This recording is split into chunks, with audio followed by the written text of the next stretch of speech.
할렐루야. 하나님의 은혜를 사모하여 온라인으로 예배 드리는 여러분들과 가정 가운데 하나님의 평안과 능력이 함께 하시기를 간절히 축원합니다. 지난주 하나님의 창조에 대한 이야기를 나눴습니다.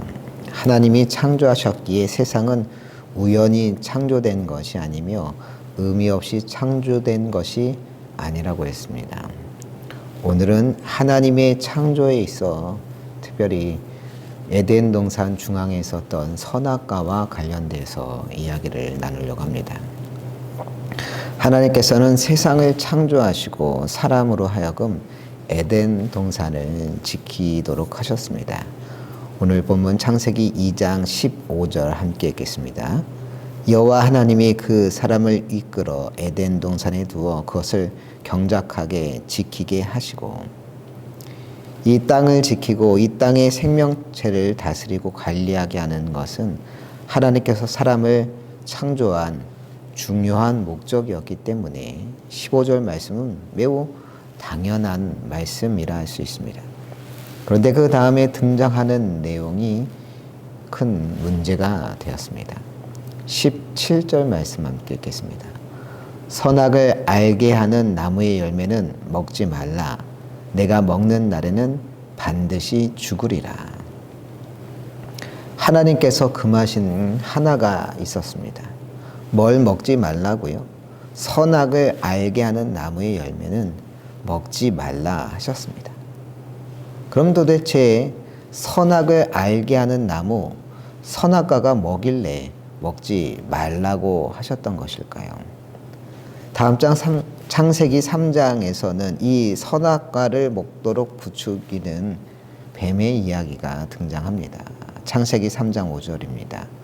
너희가 그것을 먹는 날에는 너희 눈이 밝아져 하나님과 같이 되어 선악을 알 줄 하나님이 아심이니라. 그것 선악과를 먹는 날에는 뭐가 밝아진다고요? 눈이 밝아진다 했습니다. 여기서 눈이 밝아진다는 건 어떤 의미겠습니까? 눈이 밝아진다는 것은 하나님과 같이 되어 선악을 분별할 줄 아는 능력이 생긴다는 의미입니다. 선악과라는 이름처럼 이 과일만 먹으면 하나님처럼 선악을 분별하고 아름다움과 추함을 구별할 수 있는 능력이 생긴다고 뱀은 유혹했던 것이죠. 결국 이런 뱀의 유혹은 성공했습니까? 실패했습니까? 성공하고 말았습니다. 첫사람 아담의 부인 하와는 뱀의 감언이설에 넘어가 선악과를 먹게 되고 그의 남편 아담까지도 함께 나눠 먹게 됩니다. 왜 먹었을까요? 교만했기 때문인 거죠. 하나님처럼 되고자 하는 욕심의 마음이 저들의 눈을 오히려 멀게 만들었던 겁니다.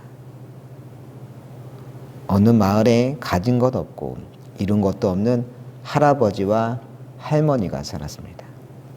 가진 것은 없지만 그래도 마음만은 넉넉하게 살고 있었습니다.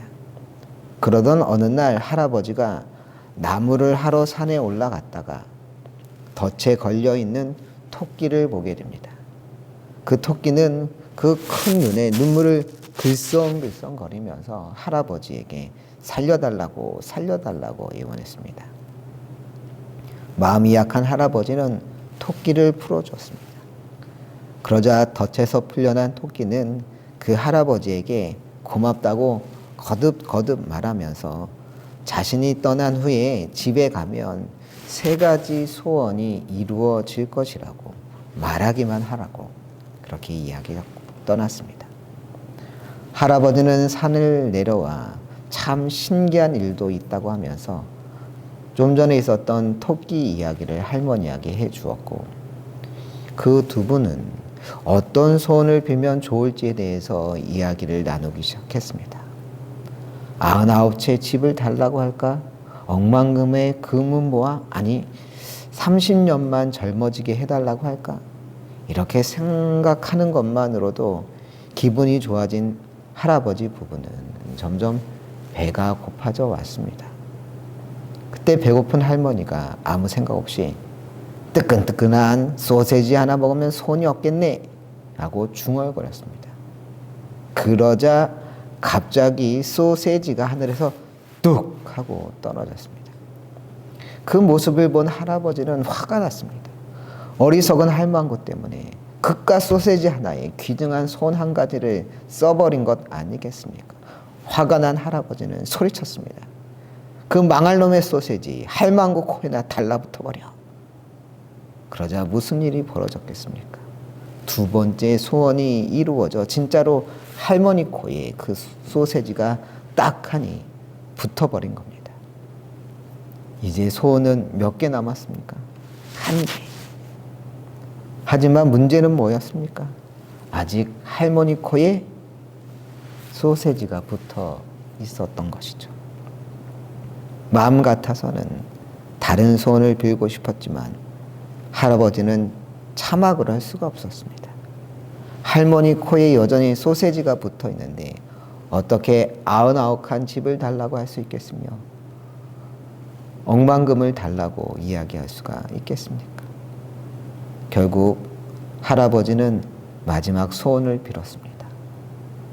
저 소세지 할멈 코에서 떨어지게 해주세요. 이렇게 세 가지 소원은 허망하게 끝나고 말았다고 합니다. 무슨 이야기겠습니까? 인생에 놀라운 기회가 찾아왔지만 결국 순간적인 욕심으로 인해 모든 기회를 허망하게 잃게 되었다는 이야기 아니겠습니까? 그런데 결국 선악과를 먹었던 아담 부부의 마음도 이와 같았던 겁니다. 다른 모든 것은 허용했지만 딱 하나 선악과만 금했을 뿐인데도 하나님과 같아지고 싶다는 욕심으로 인해 눈이 멀어 결국 그들은 죄악의 길에 들어서게 된 것입니다. 우리의 인생도 늘 그러합니다. 욕심에 이끌려 살다 보면 늘 잘못된 판단, 그릇된 결정을 하기 마련입니다. 왜냐? 욕심이 우리의 눈을 가려버리기 때문입니다.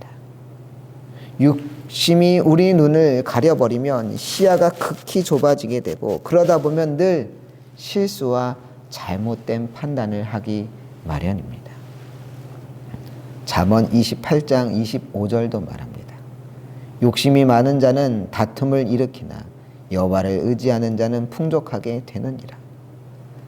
욕심으로 사는 자는 늘 문제와 말썽을 일으키지만 여호와를 의지하는 자는 어떻게 된다고요? 풍족하게 된다고 했습니다.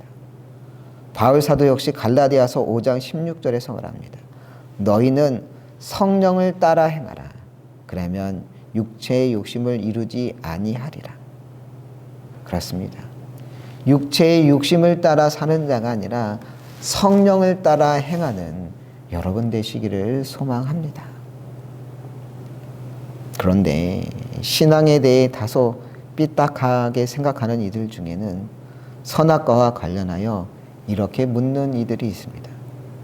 하나님이 왜 하필 선악과를 만드셨느냐? 차라리 만들지 않았다면 아담과 하와가 먹을 일도 없지 않았겠느냐? 그런데 굳이 하나님께서 선악과를 만드셔서 저들이 시험에 걸려 넘어지게 하셨으니 사실 그 책임은 하나님께 있는 거 아니냐? 여러분 생각에는 어떻습니까? 이런 이야기 맞는 이야기입니까? 틀린 이야기입니까? 일견 그럴듯하게 들리지만 이 이야기는 하나님의 본심을 헤아리지 못한 채 하는 이야기입니다. 하나님께서 선악과를 만드신 것은 그것의 유혹을 받아 넘어지길 바라서 만드신 게 결코 아닙니다. 그럼 왜 만드신 걸까요? 선악과의 유혹에 넘어가길 바라서 만든 것도 아니라면 하나님께서 원하셨던 것은 무엇일까요? 본문 16절 말씀을 읽어보도록 합니다. 여호와 하나님이 그 사람에게 명하여 이르시되 동산 각종 나무의 열매는 내가 임의로 먹되. 여기서 중요한 단어는 임의로라고 하는 단어입니다. 임의로라고 하는 게 무슨 뜻입니까? 내 뜻대로라고 하는 말입니다. 네가 먹고 싶으면 얼마든지 네 뜻대로, 네 생각대로, 네 판대로 먹어도 된다는 이야기입니다. 굳이 나에게 묻지 않아도 상관없다고. 하지만 다른 모든 나무의 열매는 네 판단에 따라 얼마든지 먹어도 되지만 딱 하나 선악과만은 먹지 말라 하셨던 겁니다. 이게 무슨 의미일까요?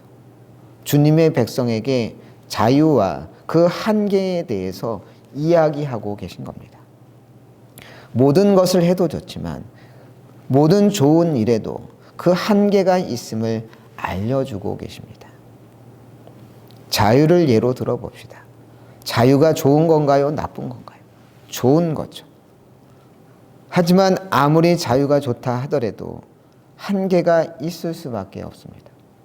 내 자유가 남에게 심각한 피해를 준다면 그건 당연히 제한되어야 하는 것 아니겠습니까? 예를 들어 80년대까지만 해도, 아니 90년대까지만 해도 담배 피는 분들은 아무 데서나 별 제재 없이 자유롭게 필 수가 있었습니다. 식당, 커피숍, 당구장, 시내버스 안에서조차, 심지어 비행기 안에서조차 담배를 피울 수가 있었습니다. 하지만 요새는 어떻습니까? 어림도 없는 이야기죠. 대부분의 건물이 담배를 금하고 있습니다. 피우는 건 당신 자유지만 적어도 내 건물에서는 피지 마, 이런 추세 아닙니까? 예전에는 내가 피우겠다는데 무슨 상관이야, 이런 이야기가 통용되었지만 이제는 담배 피우는 사람의 자유도 중요하지만 그게 비흡연자에게 피해가 가면 안 된다는 사회적인 인식이 더 강하게 작용하면서 더 엄격하게 담배 필 수 있는 자유를 제한하고 있습니다. 어디 담배만 그렇습니까? 심지어 우리나라에서 가장 권력이 강하다고 하는 대통령조차도 그 권력의 한계가 있기 마련입니다. 지난 12월 4일 새벽이었습니다. 새벽 예배 가기 위하여 4시 30분쯤 일어났는데 믿기지 않는 기사가 인터넷에 올라와 있었던 겁니다. 그게 뭐였느냐? 계엄이 해제되었다는 기사였습니다. 네? 우리나라에 계엄이 있었다고, 그런데 그 계엄이 또 해제되었다고? 정말 놀라지 않을 수 없었습니다. 이게 도대체 정말 우리나라에서 2024년도에 일어날 수 있는 일이라고는, 그것도 밤사이에 계엄이 선포되고 또 해제되는 일이 벌어진다고 믿겨지지가 않았습니다. 그래서 찾아보니 그 전날 밤 10시 30분경 진짜로 윤석열 대통령이 계엄을 선포했었고 몇 시간 지나지 않아 새벽에 국회의원들이 모여 계엄 해제를 결의해 통과되었다는 겁니다.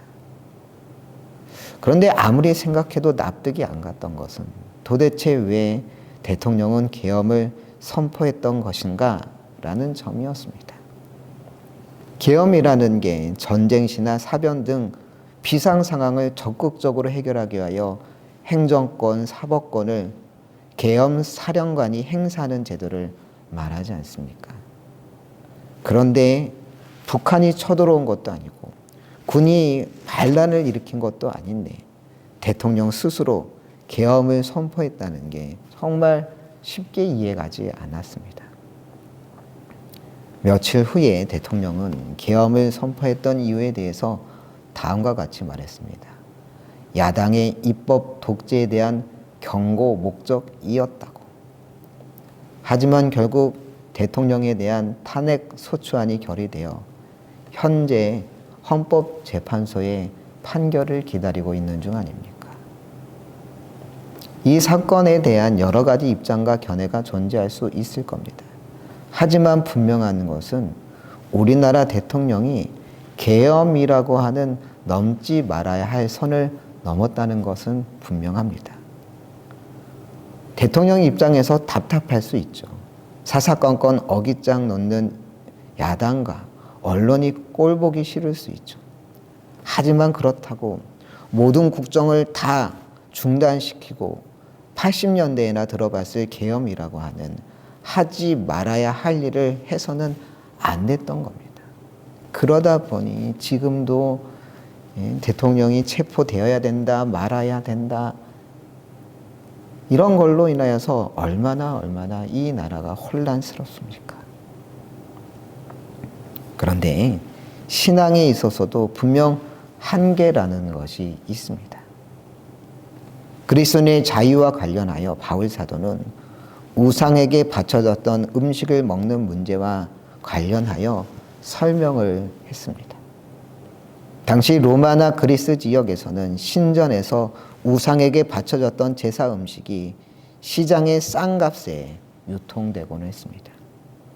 시장에 나와 있는 고기 중 상당수가 제사 음식이었던 겁니다.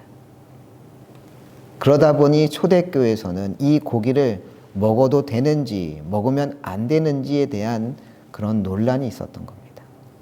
아무리 싸도 제사 때 쓰였던 음식을 먹어서는 안 된다는 주장과 참된 신앙 앞에 그깟 고기 같은 건 하등 문제될 것이 없다는 주장이 팽팽하게 대립했던 겁니다. 이 문제에 있어 바울 사도는 일단 우상에게 바쳐졌던 제물이라는 것이 사실 아무것도 아니라고 하는 입장을 피력합니다. 고린도전서 8장 4절입니다. 그러므로 우상의 제물을 먹는 일에 대하여는 우리가 우상은 세상에 아무것도 아니며 또한 하나님은 한 분밖에 없는 줄 아노라. 여기서 분명히 말하고 있지 않습니까? 우상은 세상에 아무것도 아니며 라고 했습니다. 우상에게 바쳐진 음식이라고 해서 특별히 대단한 능력이 있는 건 아니라는 겁니다. 그것 역시 한낱 고기에 지나지 않는다는 것이죠. 그런데 바울 사도는 이렇게만 이야기하지 않습니다. 같은 장 13절에 이렇게 고백합니다. 그러므로 만일 음식이 내 형제를 실족하게 한다면 나는 영원히 고기를 먹지 아니하여 내 형제를 실족하지 않게 하리라. 우상에게 바쳐진 제물 같은 것은 사실 아무것도 아니라고 바울 사도 역시 믿지만 혹시 그 음식을 먹는 것으로 믿음의 형제가 시험에 들게 된다면 바울 사도는 그 시험 들 수 있는 형제를 위하여서 고기를 영원히 입에 대지 않을 것이라고 다짐하고 있습니다. 저희 집은 원래 술 잘 마시기로 유명한 집안이었습니다. 돌아가신 아버지도 몇 년 전까지만 해도 식사 때마다 꼭 술 한두 잔씩은 했습니다. 저희 형도 워낙 잘 마셨고 매부 역시 술 마시는 걸 좋아해 예전에는 명절 때 이런 때 아버지, 형, 매부 셋이 모이면 때마다 코가 삐뚤어지게 마시곤 했습니다. 아마 그런 걸 보면 저도 마시기 시작했다면 엄청나게 마셨을지 모릅니다. 하지만 성찬식 때 마시는 술 외에는 아주 특별한 경우가 아니고서는 마시지 않습니다. 왜 안 마시느냐? 무슨 대단한 이유가 있어서 그런 게 아니라 술에 대한 어떤 메리트가 있다고 느껴지지 않아서입니다. 더군다나 목회자 아닙니까? 바울 사도는 형제를 실족하게 한다면 영원히 고기를 먹지 않을 수 있다고까지 말하는데 목회자로서 혹시 누군가를 시험 들게 할 수도 있다면 술을 입에 대지 않는다는 게 당연한 일처럼 생각 들었던 겁니다. 만약 술이라는 게 저에게 매우 중요한 것이고 너무나 마시고 싶은 거였다면 안 마시는 게 괴롭고 힘든 일이었겠지만 전혀 그렇지 않습니다. 술 마시는 거 포기한다고 힘들거나 어렵지 않기 때문에 목회자로서 당연한 마음으로 마시지 않습니다. 왜냐? 술보다는 한 사람의 영혼이 수백 배, 수천 배 더 중요하기 때문입니다. 그렇습니다. 세상의 모든 일에는 늘 한계가 있는 것이며 신앙생활 역시 분명한 한계가 있다는 겁니다. 주님께서는 본문 속 선악과를 통하여 아담과 하와에게 분명히 말씀해 주고 계신 겁니다. 한계가 있다고. 모든 것을 다 할 수 있다 하더라도 그 한계를 정해놓지 않으면 안 된다고 주님은 말씀해 주고 있습니다. 그럼 왜 그런 한계 지점이 필요한 것이냐? 하나님께서는 아담과 하와가 자신의 로봇이 되길 원하지 않으셨기 때문입니다. 만약 아담과 하와가 선악과를 절대 먹을 수 없도록 프로그래밍되어 창조되었다고 해봅시다. 그것은 하나님의 형상을 닮은 사람이 아니라 그저 로봇인 것이죠. 하나님께서는 우리가 로봇이 되길 원하지 않으셨습니다. 하나님께서는 우리가 우리의 의지를 통하여 하나님의 뜻을 따르길 원하셨습니다. 이것을 신학적인 표현으로 자유의지라고 말합니다. 자유의지란 어려운 개념이 아닙니다. 하나님의 명령을 따르되 로봇처럼 강제적으로 따르는 것이 아니라 우리의 자발적인 순종의 마음으로 주님을 따른다는 것입니다. 선악과를 먹지 않는 것만으로도 순종하고 있음을 드러낼 수 있도록 하나님께서는 선악과를 만드신 것입니다. 그렇습니다. 하나님께서 우리에게 가장 원하시는 것이 뭐냐? 바로 순종인 줄 믿습니다. 사무엘상 15장 22절은 말합니다. 순종이 제사보다 낫고 듣는 것이 순양의 기름보다 나으니. 순종이 무엇보다 낫다고요? 제사보다 낫다고 했습니다. 우리는 흔히 하나님께서 우리에게 가장 원하시는 것이 제사요 예배라고 생각합니다. 맞는 이야기입니다. 틀린 이야기 아닙니다. 하지만 절반만 맞는 이야기입니다. 주님께서 우리에게 예배를 원하시지만 예배를 드리는 우리의 마음에 순종이 있기를 바라시는 겁니다. 순종이 없는 예배, 그것은 하나님을 기쁘시게 하는 예배일 수 없는 겁니다. 신명기 28장 2절 새번역 성경으로 제가 읽어드립니다. 당신들의 하나님의 말씀에 순종하며 이 모든 복이 당신들에게 찾아와서 당신들을 따를 것입니다. 성경이 줄곧 이야기하는 복의 법칙도 바로 순종에 있습니다. 우리가 하나님의 말씀에 순종하면 모든 복이 우리를 따를 것이라고. 주의 말씀 가운데 따라 순종하며 나갈 때 결국 주님께서 우리의 인생길을 복으로 인도해 주신다고 말씀해 주고 계신 줄로 믿습니다. 일산교회 부임하기 대략 3년 전쯤 일입니다. 서울에 아는 목사님이 전화를 하셨는데 본인이 내년에 자원 은퇴할 생각인데 후임으로 올 생각이 없냐는 그런 연락이었습니다. 교회의 규모는 지금 일산교회와 비슷한 듯 싶었는데 부름받아 나서니 몸 어디든지 가오리라. 이 마음이 가장 기본적인 목회 자세라고 믿었기 때문에 그 목사님에게 그렇게 하겠다고 감사하다고 이야기 드렸습니다. 그랬더니 그 목사님이 좋다고 하면서 하지만 장로님들이 공개 청빙을 원하고 있어서 공개 청빙 형식으로 진행될 거라 하시더군요. 공개 청빙으로 진행된다는 이야기는 예를 들어 감리교 홈페이지 등을 통하여서 청빙 공개를 하고 그래서 원하는 이들이 지원하면 그 중에 선발하는 형식을 뜻하는 겁니다. 그래서 먼저 서류 제출을 하라고 해서 이력서, 목회계획서, 가족증명서 등의 서류를 제출했고 그렇게 서류 심사가 통과된 이후에는 최종적으로 교회에 와서 설교를 하라고 해서 그 교회에 가서 설교를 하고 최종 결과를 기다리고 있었습니다. 그 과정에서 당시 춘천중앙교회 담임 목사님에게 중간중간 진행되는 과정을 알려드렸고 그래서 춘천중앙교회에서는 이미 제가 그 교회에 부임될 것으로 그렇게 알고서 사역을 잘 인수할 수 있도록 팀까지 꾸려져서 하나하나 인수하는 과정 가운데 있었습니다. 그런 가운데 12월 초 그 교회 담임 목사님으로부터 연락이 왔습니다. 김 목사, 미안하네. 자네가 이 순위로 결정나고 다른 목사님이 최종적으로 부임하기로 결정났다네. 그 전화를 받고 한동안 정신이 멍했었습니다. 제가 가고 싶다고 연락한 것도 아니고 그 목사님이 오라고 해서 서류도 내고 설교도 하고 다 했는데 이제 와서 안 됐다고 하니 이게 납득이 가지 않았던 겁니다. 그렇다고 누굴 탓해봤자 소용없는 일이라는 건 너무나 명확했죠.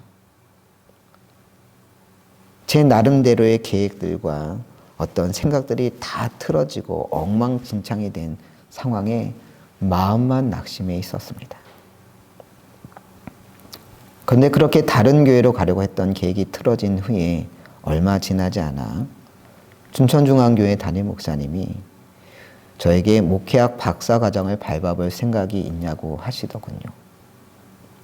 수업은 미국에 가서 2주간 집중 수업을 받게 될 것이고 봄, 가을에는 월요일마다 감신대에서 자체 수업이 있을 테니 교회 일에는 크게 문제 없을 거라고 하시더군요.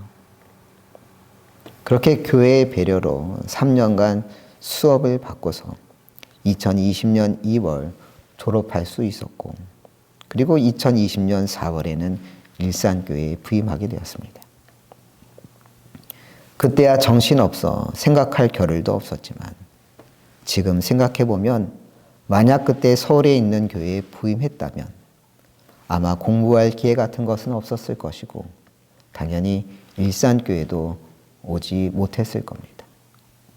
만약 그랬다면 교회 건축을 위하여 떡을 1억 원이나 만들어 판 전국에서 가장 열정적인 일산교회 교인들을 만나지도 못했을 것이고 이 아름다운 일산교회에서 오늘처럼 말씀 전하는 일도 없었겠죠. 그래서 저는 그때 서울의 모 교회에서 부임하지 못하게 된 것에 대해서 오히려 감사하고 있습니다. 당시에는 억울하고 답답하고 원망스러웠지만 하나님께서는 오히려 조금 더 목회를 준비하고 공부할 수 있는 기회를 허락하셨고 가장 좋은 교회에 부임할 수 있도록 길을 열어주셨다고 믿습니다. 결국 그 모든 과정은 하나님의 놀라운 섭리였음을 고백하게 됩니다. 우리 인생은 어디에 있을 때 가장 복된 인생이겠습니까? 바로 주 안에 있을 때 가장 복된 인생인 줄 믿습니다. 중요한 것은 내가 하나님의 뜻과 섭리를 다 깨닫고 아느냐가 아닙니다. 내가 다 깨닫지 못해도, 내가 다 알지 못해도 주님의 뜻에 순종하며 그분의 섭리 가운데 있는 것이 가장 중요한 일인 줄 믿습니다. 나를 만드신 그분께서 지금 내 인생도 이끌고 계신 줄로 믿습니다. 우리가 해야 할 일은 그분의 뜻에 묵묵히 순종하며 나아가는 일인 줄로 믿습니다. 모든 것을 알고 모든 것을 다 깨달아도 순종하지 않을 때 아담과 하와의 인생처럼 형통할 수는 없습니다. 하지만 부분적으로 알고 부분적으로밖에 깨닫지 못해도 주님의 섭리에 순종할 때 그분께서 결국 우리의 인생을 가장 좋은 길로 인도하시는 줄로 믿습니다. 진정 순종으로 나아가 주님께서 인도하시는 형통의 삶을 살아가는 여러분들 되시길 간절히 축원합니다.